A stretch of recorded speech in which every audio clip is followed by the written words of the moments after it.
Bonjour les amis. Alors, nous allons voir la seconde partie de la présentation, enfin de l'exposé sur le thème de comment voit-on la réalité, comment voit-on les photos, comment est-ce qu'on peut faire pour rendre nos photos plus attrayantes, plus belles, pour mieux mettre le sujet en valeur. Alors, donc c'est la deuxième partie, il y en aura trois normalement, et on va commencer, comme le veut la tradition, par un petit résumé des épisodes précédents, de l'épisode précédent au singulier.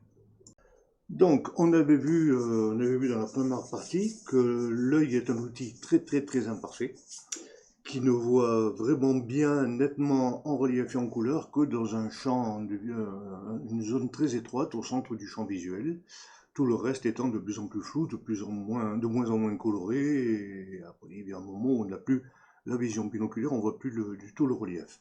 Même malgré ça, je veux dire, l'œil voit très mal. C'est le cerveau qui reprend les images qui lui sont envoyées, qui fait en fait un traitement de l'image brute et qui montre, qui en crée une image que nous interprétons nous comme étant la réalité. Mais ce cerveau, d'une part, est facile à tromper. On peut assez facilement lui faire croire qu'il voit des choses qu'en fait il ne voit pas. Et d'autre part, il y a des petites habitudes de fonctionnement avec lesquelles nous, on peut jouer pour rendre nos photos meilleures. Alors, en particulier, le cerveau, il commence par voir d'abord la scène de manière très globale. Et ensuite, il s'intéresse un petit peu plus aux détails. Mais au départ, il unit tous les éléments d'une photo, même s'ils sont nombreux, il les unit dans une seule interprétation générale. Il essaye de comprendre la scène qu'on voit à partir de cette observation, et donc après, il se penche sur les détails. Mais il ne le fait pas n'importe comment, il le fait selon un certain ordre, une hiérarchie d'importance. En premier, il est attiré par tout ce qui est représentation humaine, l'être humain, puis par un autre être vivant, puis par des hautes lumières, du texte imprimé, des couleurs pures et lumineuses. Ensuite viennent les symboles et les formes régulières, et à la fin seulement, il est influencé par les habitudes culturelles, par les goûts personnels, etc. etc. Donc nous allons voir donc maintenant comment on peut utiliser tout ça pour nos photos, pour améliorer nos photos. Alors, quand on regarde une photo, ou d'ailleurs même une scène avant de la photographier, on peut se poser la question de savoir qui c'est le chef de la photo. Euh, Là, par exemple, le sujet, ce que moi j'aurais voulu qu'il soit le chef de la photo, c'est cette structure là qui abrite un escalier. Donc voilà, je l'ai photographié de cette manière, qui n'est pas forcément la meilleure, hein. Il y a plein d'erreurs sur cette photo, là c'est cramé, là ça touche le bord, enfin bref. Mais surtout, il y a ce groupe de personnes, hein. C'était une période touristique, c'est un endroit touristique, c'était très difficile qu'il n'y ait personne. Je n'ai pas trop insisté non plus parce que voilà, j'étais pas trop là non plus pour faire des photos.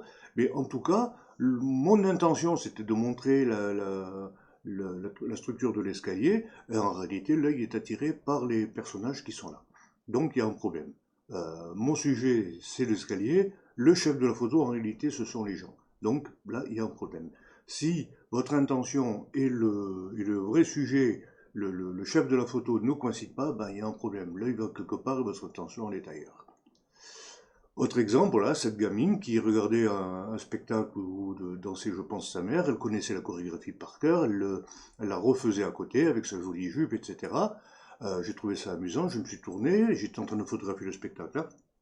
Je me suis tourné, j'ai photographié la gosse, mais à l'évidence, on ne la voit pas, elle n'est pas du tout mise en valeur. Derrière, il y a 4, 5, 6, 7, 8, 9, 10 personnes.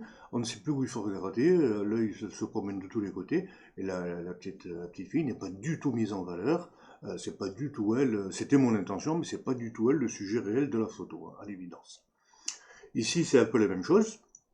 Il y a même deux défauts sur cette photo. Le premier, c'est qu'il n'y a pas vraiment de sujet. Hein, en réalité, j'ai voulu montrer voilà, cette avenue, toute la toile d'araignée des fils électriques qu'il y a là-haut, comme un peu partout au Portugal.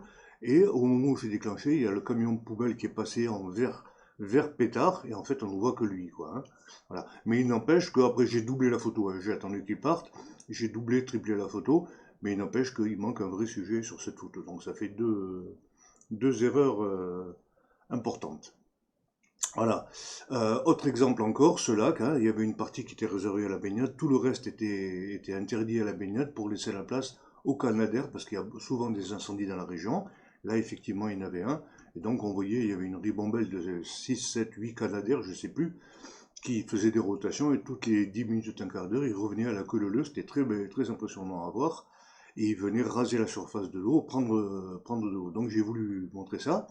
Et là, il y a deux soucis sur cette photo. La première, c'est que le canadair ne se détache pas sur l'image. On le voit pas particulièrement. Et puis surtout, on voit les gens qui sont en train de se baigner. On suit leur regard. On va tous regarder l'avion.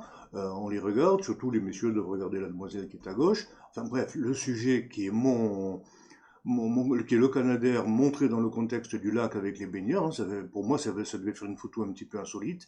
Et en fait, je suis passé complètement à côté du sujet. Je n'ai pas du tout réussi à le mettre bien en valeur.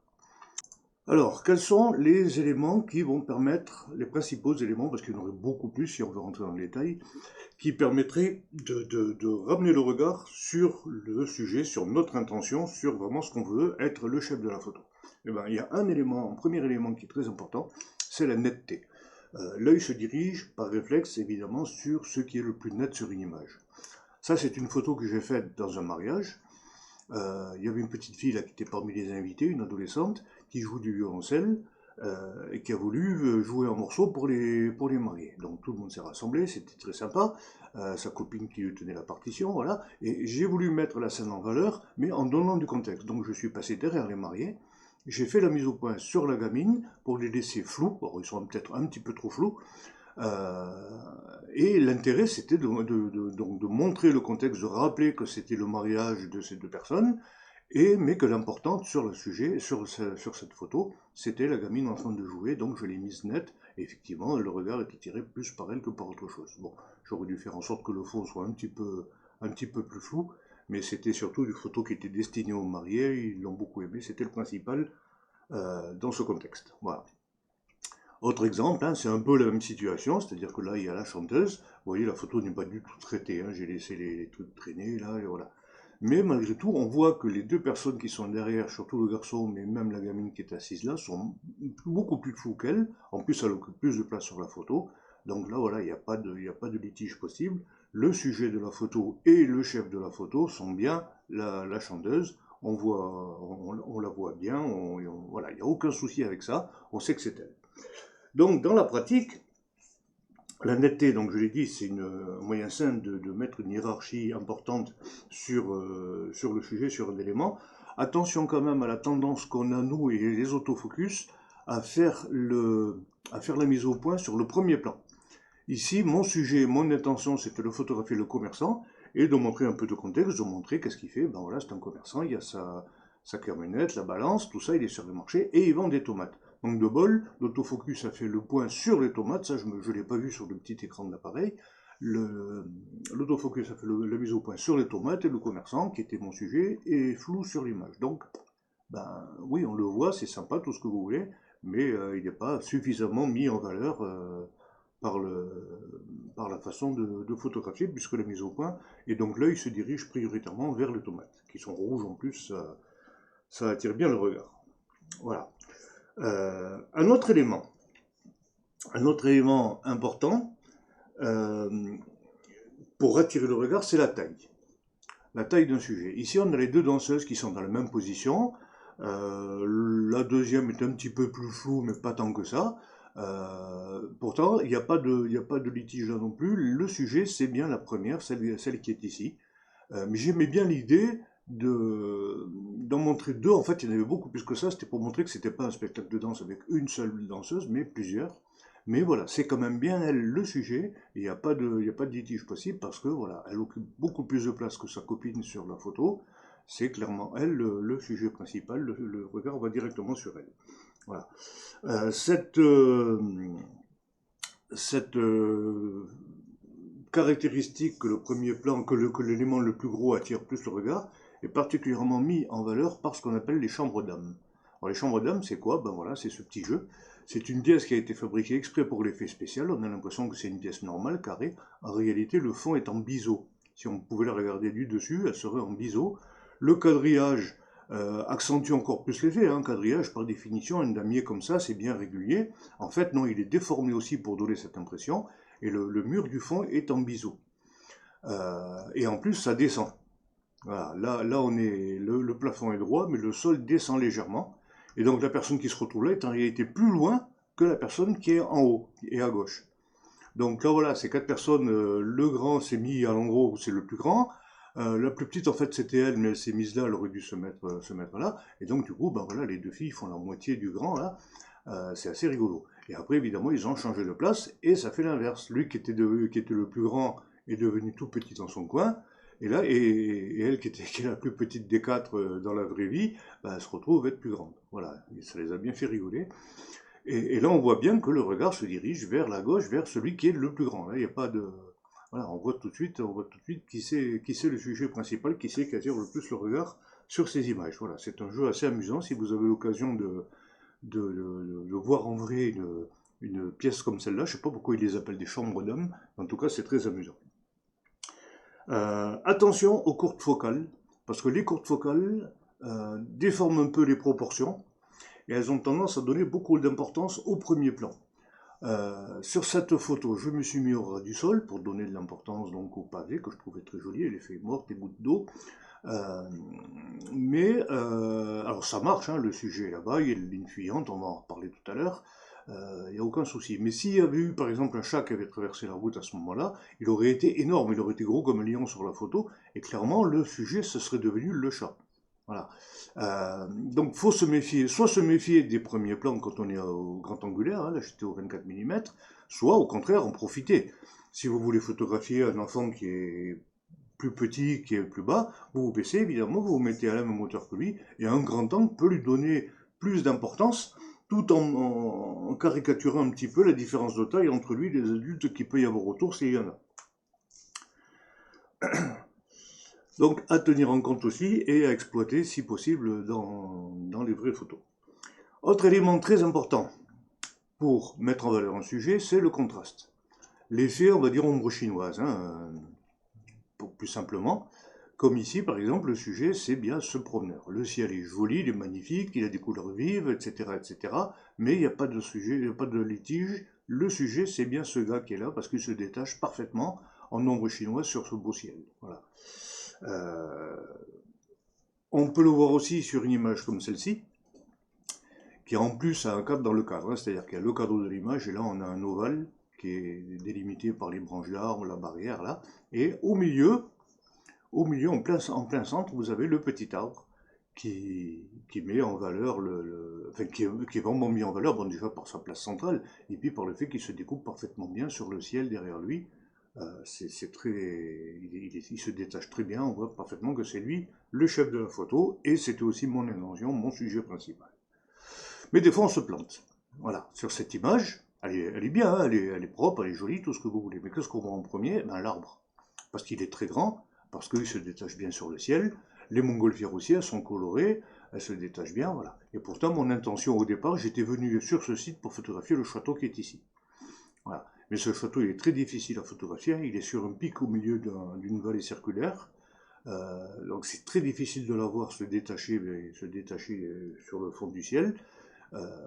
Donc j'ai fait pas mal de photos sur ce spot ce jour-là. Il y en a qui sont pas mal, mais il n'y en a aucune qui est vraiment satisfaisante pour mettre le château en valeur, parce que voilà, il aurait peut-être fallu que je me déplace davantage, je sais pas. Enfin, voilà, bon, peu importe. Ensuite, il y a un élément dont il faut qu'on parle, c'est la place du sujet dans l'image. Pendant très longtemps, on a pensé que la place qu'occupait le sujet dans l'image avait une importance pour attirer le regard, et en fait, c'est pas du tout vrai. Il y a eu beaucoup d'études qui ont été faites sur la question, et toutes convergent vers une évidence, c'est qu'en fait, il n'y a pas d'emplacement privilégié sur une photo. Ce qui va diriger le regard vers un sujet ou vers un autre, c'est l'emplacement des éléments les uns par rapport aux autres.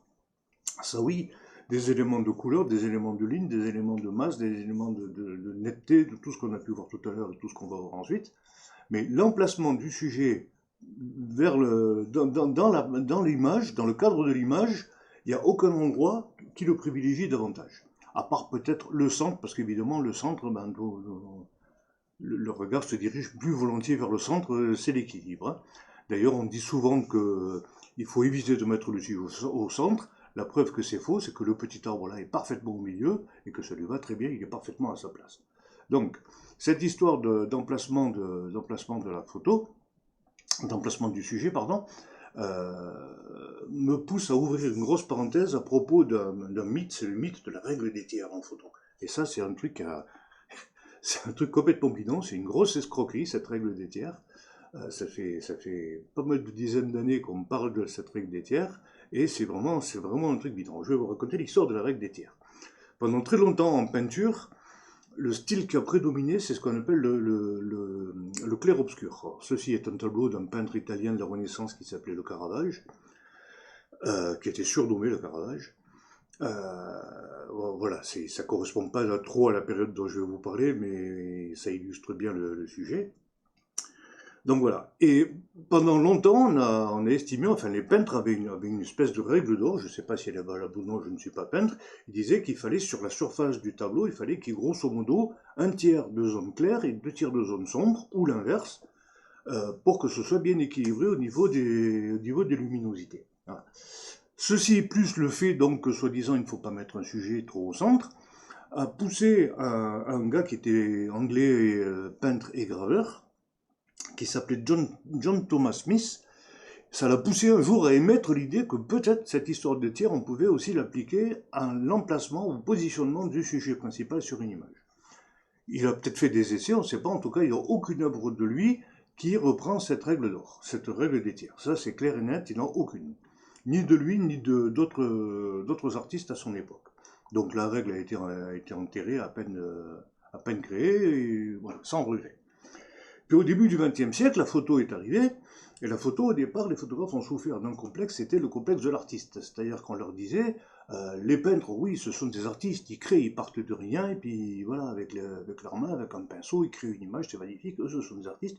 Mais vous, les photographes, vous vous contentez, clic, de reproduire la réalité, il n'y a aucune créativité, il n'y a aucun art, voilà. Et les photographes voulaient montrer qu'ils étaient des artistes. Alors, ils ont cherché les règles qu'ils pouvaient utiliser, des règles qui leur seraient propres, qui seraient originales, ils ont trouvé la règle des tiers. Ils ont essayé un petit peu, ils ont bien vu que ça ne donnait rien, que ça n'apportait rien de plus aux photos, hop, elle a de nouveau été enterrée et oubliée.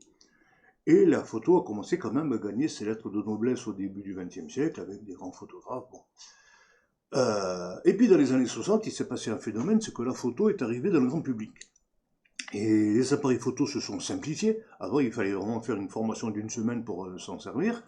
Là, dans les années 60, on est arrivé à des appareils photo avec des cellules, etc., des choses qui étaient beaucoup plus faciles à utiliser, qui étaient plus petites aussi, parce qu'avant, il fallait presque un sac à dos pour transporter la grosse chambre, ou une brouette, il fallait. Et puis, ça s'est démocratisé aussi au niveau des tarifs, c'est-à-dire que tout le monde, ou presque tout le monde, pouvait s'acheter un appareil photo. Et forcément, ces gens-là, la plupart n'avaient absolument aucune formation artistique. Alors, ils voyaient les photos des maîtres, ils disaient, bah, il fait des photos, je fais des photos, pourtant les siennes sont belles, pas les miennes. Comment je peux faire? Alors, il y a quelqu'un, je ne sais pas qui leur a ressorti une énième fois cette règle des tiers, comme étant une recette miracle, pour équilibrer les photos, pour en faire des photos harmonieuses, etc., etc. Placez votre sujet sur un point fort, sur un tiers, sur l'horizon, sur un tiers. Et depuis, ben c'est la folie. Tout le monde, allez voir sur les photos classiques, pas les photos classiques, justement, les photos de tous les amateurs sur des sites comme Instagram et compagnie, vous allez voir que l'énorme majorité des photos respectent la règle des tiers scrupuleusement, et c'est complètement bidon, ça fait des photos qui sont banales de stabilité, il n'y a aucun dynamisme, il n'y a rien. Voilà. Regardez cette série d'images. Ce sont des images prises à la caméra thermique. Je ne sais pas trop comment c'est fait, mais on a montré des images à des gens, et ça représente les mouvements de leurs yeux et les endroits où les yeux se sont attardés plus longtemps. Voilà. Là-haut, les 5 images de là-haut, c'est là où les gens ont regardé sur des images qui respectent la règle des tiers. Là, sur des images qui ne la respectent pas. Là, les éléments sont placés au hasard. Là, il y a un seul sujet important sur la photo placé un peu n'importe où. Là, ce sont des photos qui ont été jugées bonnes et publiées dans la presse. Et ici, ce sont des tableaux plus classiques. Ben, vous voyez, il n'y a absolument aucune corrélation, aucun point commun entre les... Enfin, il est absolument impossible d'en sortir une règle de cette observation, de cette étude. L'emplacement de la photo des éléments sur une photo est complètement bidon. Regardez ce qu'en ont fait les grands maîtres de la photo. Ça, c'est une photo de Robert Doisneau. Alors, bien sûr, vous allez me dire, le visage du gosse, c'est pas loin d'un tiers. Presque, ben oui. À partir du moment où le sujet n'est ni parfaitement au centre, ni trop près d'un bord, bah forcément, il est presque sur un tiers. Et c'est ce presque, la nuance du presque, qui a fait que cette règle est devenue une règle enseignée presque dans les écoles, ce qui est pas, enfin, j'espère que c'est pas le cas, je sais pas, j'ai jamais été dans les écoles d'art graphique. Mais voilà, c'est devenu, c'est ce presque qui tue tout, mais en réalité, aucune photo, enfin rarement une photo est exactement sur un tiers, ou alors c'est une coïncidence. Voilà une autre photo d'un grand photographe, Henri Cartier-Bresson, qui disait à son époque, justement pour combattre cette histoire de tiers et compagnie, ce qui est valable aussi pour d'autres règles du même acabit, hein, la règle des triangles, la règle du nombre d'or, la spirale, etc., etc. Il disait, j'espère qu'on ne verra jamais sur nos appareils photo des lignes géométriques gravées sur le verre de visée. Ben, malheureusement, c'est arrivé, on les retrouve aussi dans les logiciels de traitement, etc. Tant pis. Voilà une photo que j'aime beaucoup de Salgado, Sébastien Salgado. Yann Arthus Bertrand, Ronnie Willis, et pour finir, Ruth Orkin. Et vous voyez qu'aucune de ces photos ne respecte la règle des tiers, ça ne les empêche pas d'être de très belles œuvres. Voilà, je referme la parenthèse de la règle des tiers. Au revoir sans regret. Mais alors, y a-t-il des règles de composition qui guident le regard vers le sujet, à part la netteté, la taille et tout ce qu'on a vu? Alors oui, il y en a plusieurs. Et notamment, il y en a un qui est très très fort, qui est très puissant, c'est les lignes. Alors, il y a plusieurs lignes, plusieurs types de lignes. On va commencer par les lignes droites. Et parmi les lignes droites, il y a les lignes horizontales, verticales et les lignes obliques. Alors, voilà une photo où il n'y a pratiquement que des lignes horizontales et verticales. À part le petit bout d'oblique ici et là, toutes les autres lignes principales de cette photo sont soit verticales, soit horizontales. Les lignes horizontales et verticales, l'œil n'a pas tendance à les suivre. Ce sont des lignes qui structurent l'image, qui assoient l'image, qui la rendent très stable, parce que ce sont des lignes directrices très fortes, et très stables surtout. Mais l'œil n'a pas tendance à les suivre, parce que elles mènent nulle part, on sait où elles vont, quoi. Elles sont tellement droites, tellement prévisibles, que l'œil n'a pas tendance à suivre ni une ligne horizontale, ni une ligne verticale. À la différence des obliques, on va y revenir. La ligne horizontale, donc, ne génère pas de mouvement sur l'œil, et on n'a pas non plus cette impression de mouvement sur la photo quand il y a une ligne horizontale. Par contre, si elles sont répétitives, s'il y a des répétitions, alors il suffit qu'il y ait un élément qui brise cette répétition pour qu'automatiquement il attire le regard et que ce soit lui qui devient le chef. Voilà. S'il y a une ligne oblique, il n'y en a pas ici, mais c'est une ligne oblique, on a l'impression qu'elle tombe. Donc forcément, ça donne du dynamisme. On a l'impression qu'il faut vite bouger, que déjà l'élément est en mouvement puisqu'il tombe, et qu'il faut vite bouger aussi pour le rattraper pour pas qu'il tombe. On va en reparler tout à l'heure. Il y a une ligne horizontale qui est particulière, c'est la ligne d'horizon. La ligne d'horizon, il y en a toujours une sur une photo, des fois elle est en dehors du champ, mais il y a forcément tous les éléments ont forcément une perspective, même le ciel. Hein. Il y a des photos, par exemple, où le photographe, au moment du traitement, a remplacé le ciel, et parfois on voit des photographes donc une photo qui a été prise, un paysage qui a été pris normalement à l'horizontale, qui remplace le ciel, mais qui le remplace par un ciel photographié à la verticale, vers le zénith au-dessus d'eux, et qui le mettent en se disant, un nuage c'est un nuage, ça se voit pas. Si, ça se voit. Même le ciel a une perspective, et on voit très bien, sur une photo du ciel prise à la verticale, on voit très bien qu'en fait, le point de fuite, il n'est pas là, il est plus bas, il est sur l'horizon. Alors, même si on ne le voit pas, comme ici, on ne voit pas l'horizon, mais il y est. Il est où? On suit les lignes de fuite, hein, ici, voilà. Le point de fuite est par là. Là, il y a donc une ligne horizontale qui est notre ligne d'horizon. Et toute la géométrie, toute la stabilité, la structure de la photo est conditionnée par cette ligne d'horizon qui est là, et le cerveau sait très bien qu'elle est là. Les lignes, globalement, qui sont sous la ligne d'horizon, sont perçues comme des lignes montantes. Donc le regard a tendance à les suivre et à se dire ça monte. Les lignes qui sont au-dessus de la ligne d'horizon, hein, vous voyez la ligne d'horizon elle est là en bas, les lignes qui sont au-dessus sont interprétées comme des lignes descendantes. Donc ça, il faut aussi en tenir compte et faire attention à ce détail. L'horizon va ramener le regard vers le centre. Soit par des lignes horizontales, vous voyez là il y a un petit peu les deux, hein, il y a des lignes horizontales, bon celle-là c'est pas vraiment des lignes, celle-là c'est pas une ligne qui va vers une ligne de fuite, c'est un caprice de l'architecte, hein. Mais celle-ci par exemple, ou celle-là, ça ce sont des lignes qui vont vers le même point de fuite que les autres, mais celles-là sont descendantes, celles-là sont montantes. Donc elles ramènent le regard vers le centre. il y a une ligne horizontale qui est particulière, une ligne d'horizon, c'est la ligne d'horizon elle-même, qu'il faut absolument faire attention qu'elle soit bien droite, surtout si elle est proche du bord. Là, vous voyez, j'ai volontairement désactivé dans Lightroom ou dans Caméra Raw, j'ai désactivé les corrections d'objectif, ce qui fait qu'on a cet effet de bombé qui est induit par l'objectif, hein. Mais même si on les corrige, il peut y avoir cette impression d'horizon bombé, parce que l'horizon est bombé, la Terre est ronde, quoi qu'en disent certains. Donc ça, c'est un truc à faire attention. Alors si l'horizon est en plein milieu, qu'il est un tout petit peu bombé, ça se verra sans doute pas. Mais s'il est très vite, très dépouillé comme ici, et qu'en plus il est près du bord, alors là, même sans le repère que j'ai ajouté, ça va se voir immédiatement.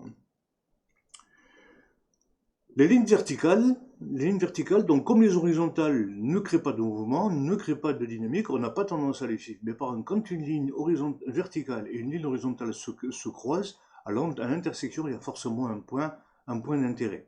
C'est là qu'il faut placer le sujet. D'ailleurs, on le voit ici. En plus, il y a deux petites obliques là, et celle-ci vient en plus coïncider avec ce point important.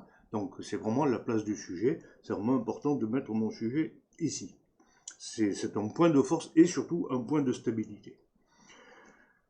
Les lignes obliques, je l'ai dit, les lignes obliques sont plus dynamiques. Alors, ce qu'on appelle une oblique, c'est une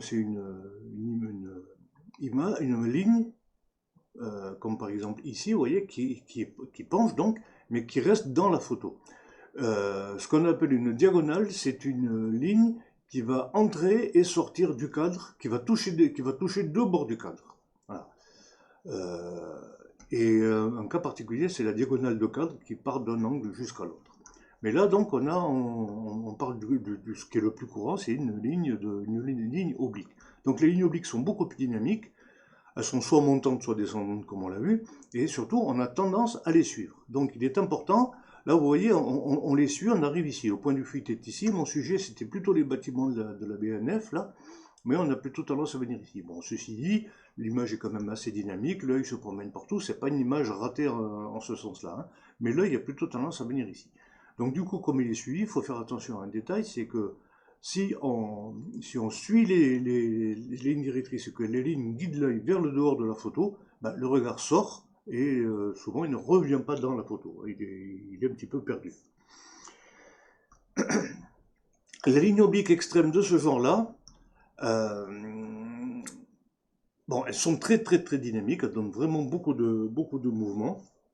On a vraiment l'impression que ça va tomber. C'est vraiment très dynamique. Ce genre d'image a été très critiqué jusqu'à il y a quelques années, mais le regard change. Alors comme je l'ai expliqué surtout dans le précédent épisode, le regard sur les paysages, sur ce qu'on voit autour de nous, n'a pas trop changé au cours du temps, hein. Et que ce soit selon les cultures, selon les époques, on continue à regarder le monde autour de nous à peu près de la même façon. Par contre, la façon de regarder une photo évolue. Parce qu'on regarde une photo comme si on regardait le reste du monde, sauf que c'est une photo, c'est un truc qui tient sur un écran ou dans notre main, et l'œil travaille de la même façon que quand il regarde le monde, sauf que là, tout le monde est contenu dans une petite image. Donc, on ne voit pas de la même façon, mais de manière moderne, on est tellement submergé par des centaines d'images tous les jours que notre cerveau et notre œil s'habituent à en voir et qu'on ne les voit plus de la même façon. Donc je le disais, une image telle que celle-là, il y a seulement 10-15 ans, elle aurait été rejetée comme étant mauvaise. Mauvais cadrage, mauvaise perspective, mauvaise image, c'était pas intéressant, on l'aurait rejetée. Aujourd'hui, elle est acceptée. Alors celle-là, elle est peut-être un peu extrême, c'est pour ça que je l'ai choisie pour l'exposer. C'est vrai que c'est un petit peu extrême quand même. Mais voilà, une image penchée, comme celle-là, ne pose plus de problème à l'heure actuelle, comme ça a pu être le cas dans un passé pas si lointain. Ou celle-là, voilà, c'est le côté de la Grande Arche. Toutes les lignes convergent vers le point qui est ici, et ça donne beaucoup de dynamisme. Encore une fois, cette photo, il n'y a pas longtemps, elle aurait été rejetée, mais là, elle est tout à fait acceptable.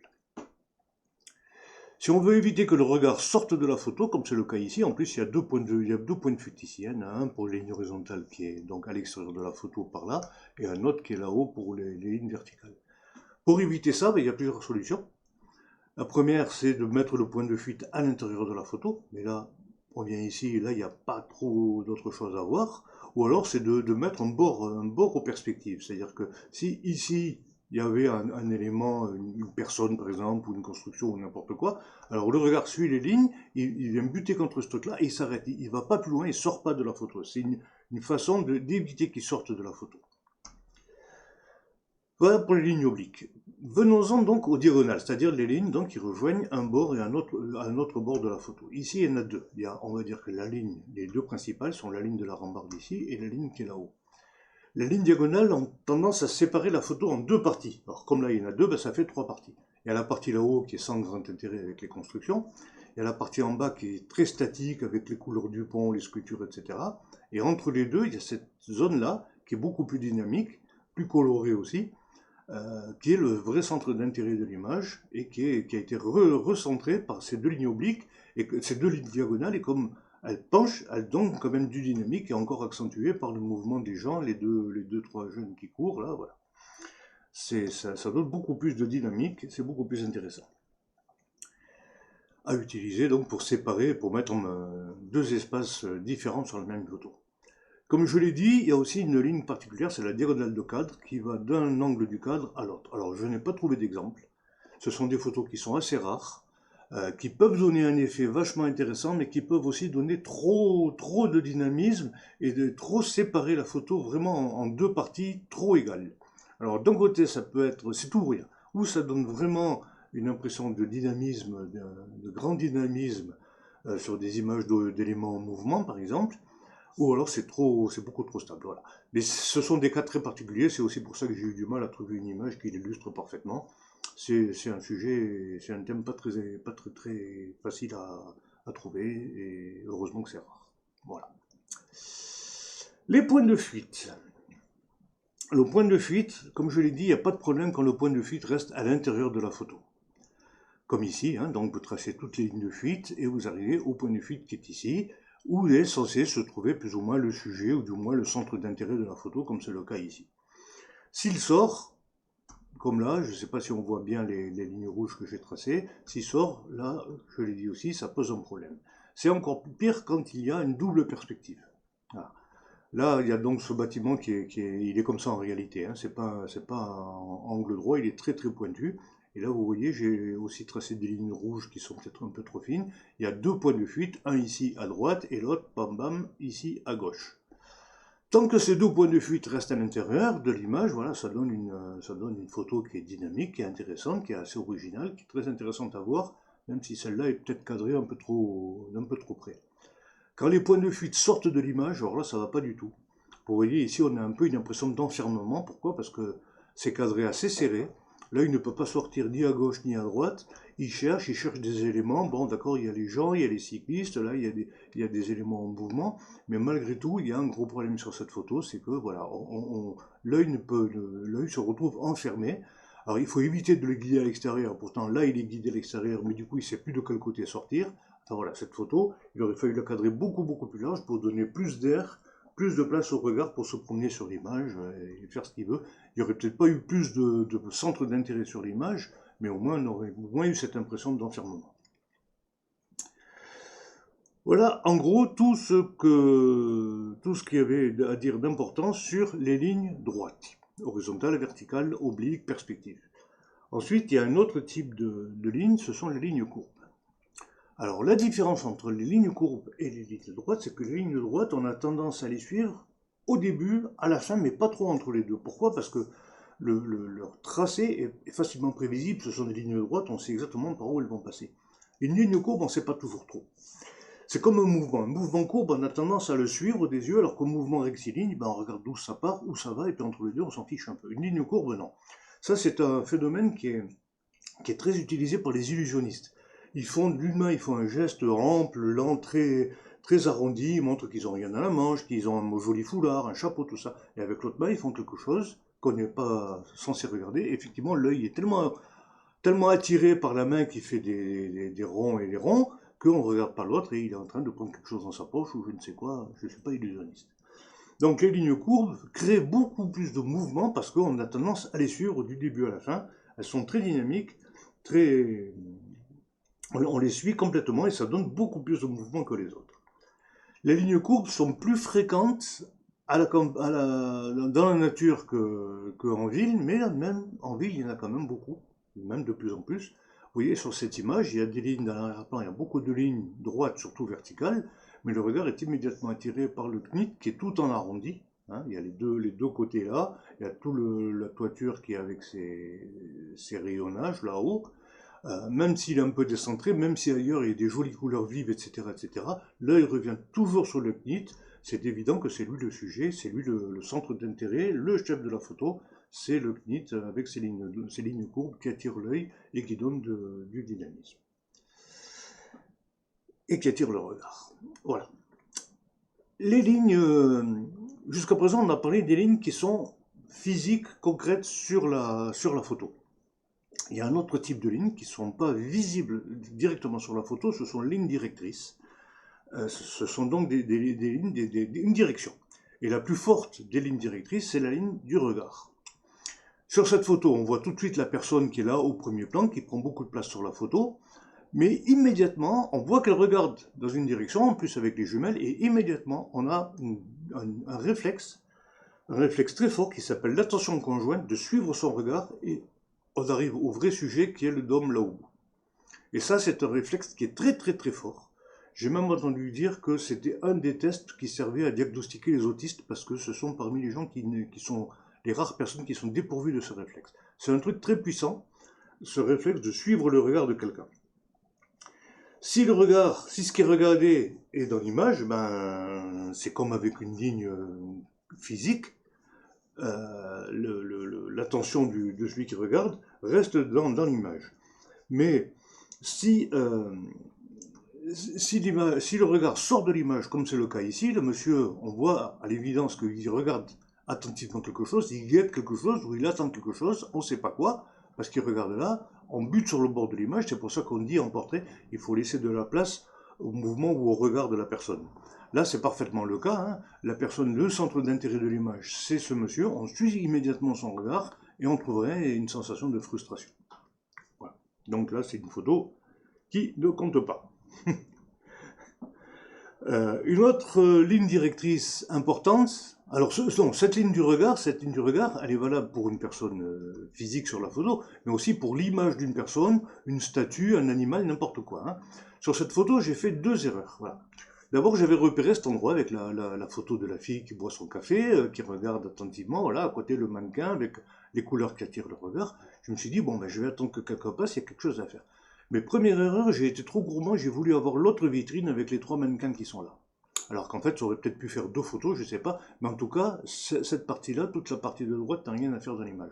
J'aurais dû me décaler de quelques pas vers ma gauche, cadrer différemment et attendre, deuxième erreur, que les personnes qui sont là soient là, par là, sous le regard de la fille de la photo. Là, ça aurait été une photo beaucoup plus intéressante, sans doute assez amusante, mais là, j'ai voulu trop, et finalement, il y a deux centres d'intérêt, et du coup, il n'y en a plus un seul. Voilà. Dommage. Sur cette image-là, on a le regard qui est tout de suite attiré par le groupe de personnes. Ce sont des êtres humains, donc ça attire immédiatement le regard, ils ont beaucoup de place sur la photo, et tout de suite, on remarque un truc, même avec les personnes qui sont de dos, c'est que tous les regards convergent vers un point. Et on suit le regard, et on arrive ici, sur la chaîne et ses petits, qui sont le vrai sujet de la photo. Voilà. Là, c'est parfaitement illustré, je trouve, par cette image-là.